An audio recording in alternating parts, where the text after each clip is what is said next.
East Africa is standing at a dangerous crossroads. In the heart of the Great Lakes region, tensions are rising as the conflict in the Eastern Democratic Republic of the Congo spills beyond its borders. What was once a localized rebellion has now ignited fear, suspicion, and military readiness between neighboring states.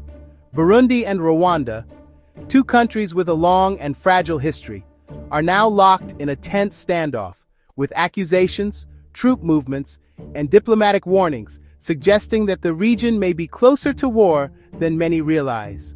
At the center of this crisis is the M23 rebel group, an armed movement operating in eastern Congo.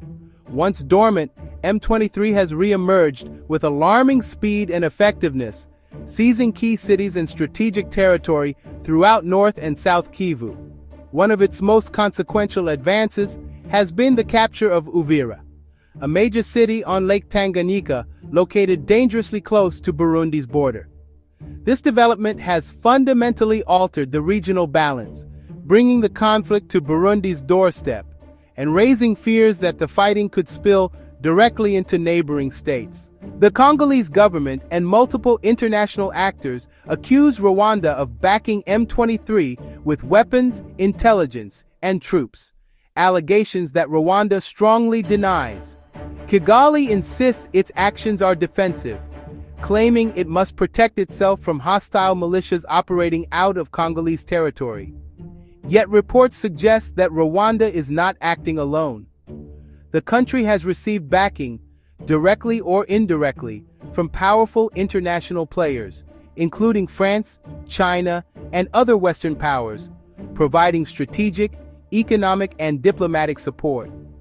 This external influence, combined with the directives of a leader like Paul Kagame, raises the stakes for both the region and the Rwandan people themselves. The concern is no longer just about borders, it is about whether Rwanda's leadership will lead the nation into a prolonged conflict that could shape the lives of its citizens for years to come. For Burundi, the M23 advance is not an abstract geopolitical issue. It is an immediate national security threat. As fighting intensified near Uvira, hundreds of thousands of Congolese civilians fled their homes, many crossing directly into Burundi. Refugee camps along the border have swelled rapidly, straining Burundi's limited resources and heightening fears of instability. In response, the Burundian government has reinforced its military presence and deployed troops in coordination with Congolese forces, signaling that it is prepared to defend its borders by force if necessary. Burundi's leadership has grown increasingly outspoken.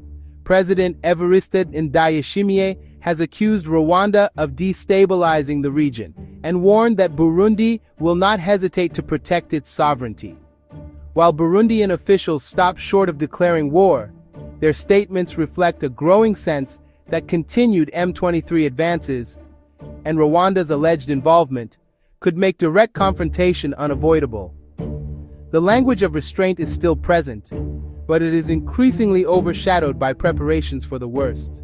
Diplomatic efforts have struggled to keep pace with events on the ground. A U.S.-brokered peace agreement between Rwanda and the Democratic Republic of the Congo was meant to de-escalate the situation, but fighting has continued despite ceasefire commitments. Each violation erodes trust further, and each battlefield gained by M23 narrows the space for diplomacy. As armies mobilize and borders grow more tense, the margin for error shrinks dramatically. The stakes extend far beyond Burundi and Rwanda. Eastern Congo is one of the most mineral-rich regions in the world, containing resources vital to global technology and industry. Control of territory is not just a military objective, it is an economic one. This reality has long fueled proxy conflicts, rival militias, and foreign involvement. As competition intensifies, the risk grows that local fighting could evolve into a multi-state confrontation with devastating consequences. Meanwhile, the human cost continues to mount. Entire communities have been uprooted, families separated, and livelihoods destroyed.